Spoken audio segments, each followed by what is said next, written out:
আসসালামু আলাইকুম রহমতুল্লাহ। বন্ধুরা, এই বিখ্যাত বয়ানটি আখিরাত সম্পর্কে শুনতে থাকুন, আর একটি করে লাইক দিয়ে বয়ানটি শুনুন, আর শেয়ার করে ছড়িয়ে দিন, সাবস্ক্রাইব করে বেলালের গুনাহ মাফ করে দাও।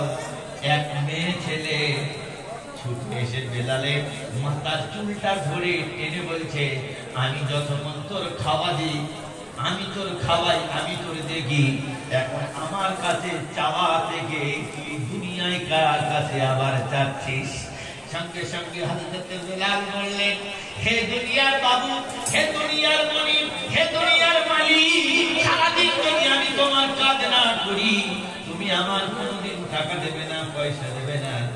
সারাদিন তোমার কাজ করে রাত্রেবেলা খালি পেয়েছি, যিনি হলেন আমার আল্লাহ, যিনি হলেন আমার পালনেওয়ালা, যিনি আমার হায়াতের আল্লাহ, যিনি আমার মৌতের আল্লাহ, যার সঙ্গে আমি কবরে একা থাকবো, সেই আমার আল্লাহ খুশি করার জন্য নবী রাত্রেবেলায় তাহাজ্জুদের নামাজে আমি দাঁড়িয়ে আছি। আমার ভাইরা, আমার হাজরতে বেলালকে বলা হলো, তোমার খাওয়াই, আমি তোমার কাছে বলি, সব কিছু আমার কাছে চাইবে। দুনিয়ার মধ্যে তুমি আল্লাহ বলে পৃথিবী কেউ নেই। আমার মুসলমান ভাইরা, আমার আল্লাহর কাছে চাওয়ার জন্য হযরত বেলালের গলায় ছুরি চালানো হয়েছিল। আল্লাহ রাব্বুল আলামিন বলেন, ইয়া আইয়ুহাল্লাযীনা আমানু, তুমি ঈমান আনো চাই নাই আনো, লা তুলহিকুম আমওয়ালুকুম, আমি কি তোমার আল্লাহ নয়? আমার থেকে কি তোমার বিবি ভালো? আমার থেকে কি তোমার বাচ্চা প্রিয়? আমার থেকে তোমার কাজকর্মগুলো আরো ভালো? তবে তুমি শোনো, আমি যদি তোমার আল্লাহ না হই, বউ বাচ্চার পিছনে, চাকরি বাকরির পিছনে তুমি যদি পড়ে থাকো, আল্লাহ বলেন, আমি আল্লাহ তোমার জানিয়ে দিলেন, وَمَن يَفْعَلْ ذَلِكَ فَأُولَٰئِكَ هُمُ الْخَاسِرُونَ। আল্লাহ রাব্বুল আলামিন বলেন, ওই বিবি, ওই বাচ্চা, ওই টাকা পয়সা, ওই মালমাত্তা, ওই ধন সম্পদগুলো জাহান্নামের আগুন তৈরি করব, সেই জাহান্নামের আগুনে আমি আল্লাহ পাক তোমাকে দেখিয়ে দেব। আমার ভাইরা, আমার আল্লাহ রাব্বুল আলামিন বলেন, দুনিয়ায় আল্লাহ পাক জিজ্ঞাসা করবে, বলো দেখি মৃত্যুর বিছানার কথা মনে পড়ে না? যেদিন মানুষের জীব ঠিকরা হয়ে যাবে, যেদিন মানুষ আত্মার করবে, যেদিন মানুষ কালো পায়খানা করে ফেলবে, তুমি সেই দিনের কথা কি মনে করো না? ওয়াজাআত সাকারাতুল মাউতি বিল হাক্কি যালিকা মা কুনতা মিনহু তাহিদ। এত বড় কঠিন কষ্ট জিনিস আল্লাহ রাব্বুল আলামিন বলেন, টেনশনের মনি হয়ে যাবে, পায়খানা হয়ে যাবে, তোমার সুগার বেড়ে যাবে, প্রেসার হাই হয়ে যাবে, লো হয়ে যাবে। আল্লাহ রাব্বুল আলামিন বলেন, বান্দা, তোমার সেই মৃত্যুর বিছানার কথা কি তোমার মনে পড়ে না? আমার ভাইয়ের, আমার ছেলের সঙ্গে তোমার বিবাদ হয়েছে, কথা বলে না। সেই দিন ছেলে গিয়ে বলে, আব্বা তুমি আমার চিনতে পারছো? আল্লাহ রাব্বুল আলামিন বলেন, সেই দিন তোমার আব্বা তোমার মাকে চিনতে পারবে না, নাতিকে চিনতে পারবে না, পিতাকে চিনতে পারবে না। মৃত্যুর কষ্ট এত বড় কঠিন, এত বড় চাকাদানি। আল্লাহ রাব্বুল আলামিন বলেন, বান্দা, তোমার গালে যত পানি দিই, এই ঘড়ঘড়ার কাছে গিয়ে বেড়ে থাকবে, পানি কোনোদিন তোমার পেটের ভিতরে প্রবেশ করবে না, পানি তোমার জন্য তৃপ্ত হয়ে যাবে। মৃত্যুর কষ্টটা এত বড় কঠিন। মানুষকে যখন মাটি দিতে যাই, তাড়াহুড়ো করি দুপুরের খানা খাওয়ার জন্য। আল্লাহ রাব্বুল আলামিন, আমি আপনাদের প্রথম প্রশ্ন করেছিলাম, হযরত জিবরিল আমিন আলাইহিস সালাতু ওয়াস সালাম বলেছিলেন, নবী, আপনার ইন্তেকালের পর 17 বার আমি দুনিয়ার মধ্যে আগমন ঘটাবো। নবীজি জিজ্ঞাসা করেছেন, কেন আপনি যাবেন? প্রথমবার কেন যাবেন?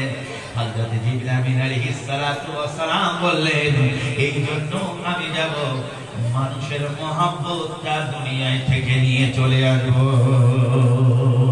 এখন মহব্বত বলে, মায়া বলে কোনো জিনিস নেই। পাড়ায় কোনো মানুষ যদি মরে যেত, 2 মাস পর্যন্ত শোক হতো।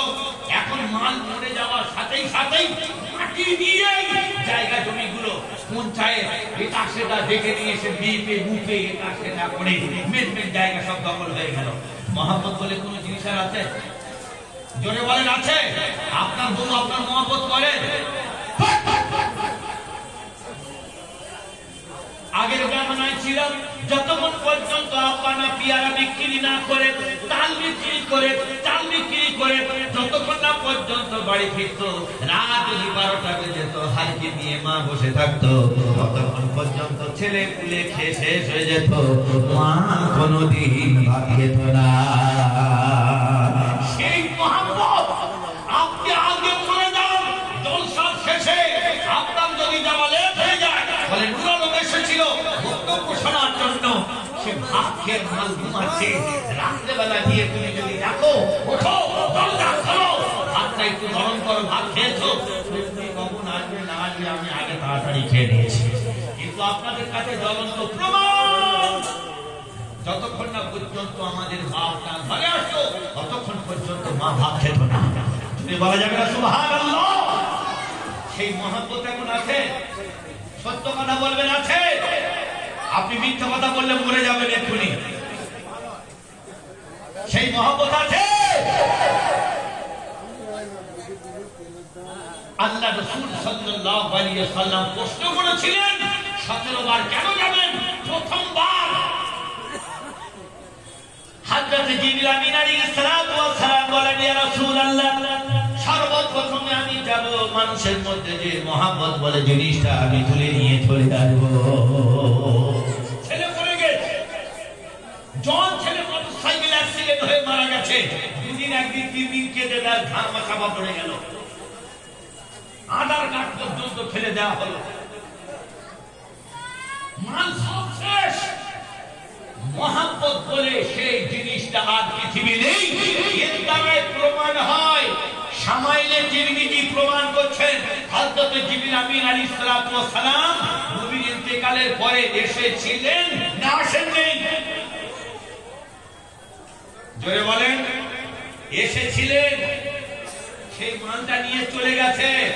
নাম্বার 2, কদু আর বেগুন দুটো মাল একই, কদুর থেকে বেগুন বড়, বরণ বেগুনের মধ্যে না স্বাদ আছে, কদুর মধ্যে, সাদা কদুর মধ্যে মজাও নেই।